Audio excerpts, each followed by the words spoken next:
क्या कल Roman Reigns और ओबा फेमी पहली बार फेस टू फेस आने वाले हैं और क्या ओबा फेमी मंडे नाइट रॉ पर अपनी समरस्लैम चैलेंजर को अनाउंस करेगा और क्या सेमी ज़ेन भी इस बड़े सेगमेंट का हिस्सा बनेगा। चलिए सब कुछ डिस्कस करते हैं। मैं हूं अफाक अहमद और आप देख रहे हैं wrestle talks. Night of champions के बाद WWE के लिए ये रॉ बहुत इंपॉर्टेंट होने वाली है क्योंकि इससे हमें समरस्लैम के लिए न्यू स्टोरी लाइन्स और सरप्राइज देखने को मिलेगी। सबसे पहले बात करते हैं उस सुपरस्टार की जिस पर कल सबसे ज्यादा नजरें होंगी और वो नाम है ओबा फेमी।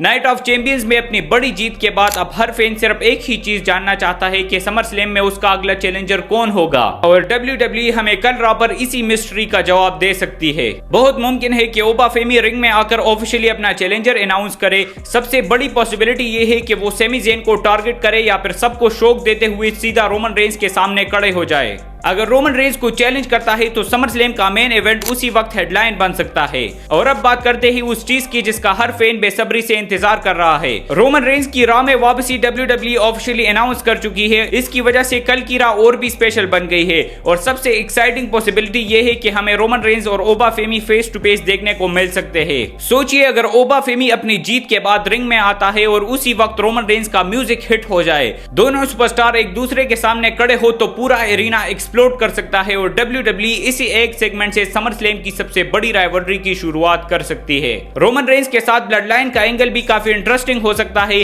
फैंस ये देखना चाहेंगे कि रोमन रेंज के रिटर्न के बाद ब्लड लाइन किस डायरेक्शन में जाती है। क्या रोमन रेंज दोबारा अपनी लीडरशिप दिखाएगा या फिर उसके रिटर्न से ब्लड लाइन के अंदर ही कोई नई कॉन्फ्लिक्ट शुरू हो जाएगी। नाइट ऑफ चैंपियंस के बाद ये सेगमेंट पूरे शो का सबसे बड़ा हाईलाइट बनेगा।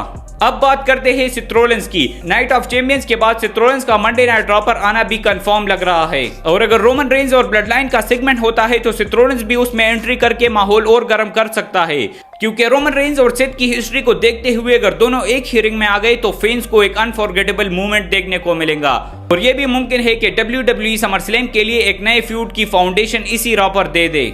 इसके अलावा मंडे नाइट रॉ में और भी सुपरस्टार अपनी नेक्स्ट डायरेक्शन ढूंढते नजर आएंगे। नाइट ऑफ चैंपियंस के बाद हर रेसलर समरस्लैम की रेस में अपनी स्टोरी लाइन क्रिएट करेगा। कुछ नए चैलेंजेस देखने को मिल सकते हैं, कुछ राइवलरीज और इंटेंस हो सकती है और WWE एक दो ऐसे सरप्राइजेस भी दे सकती है जिनकी किसी ने उम्मीद ना की हो।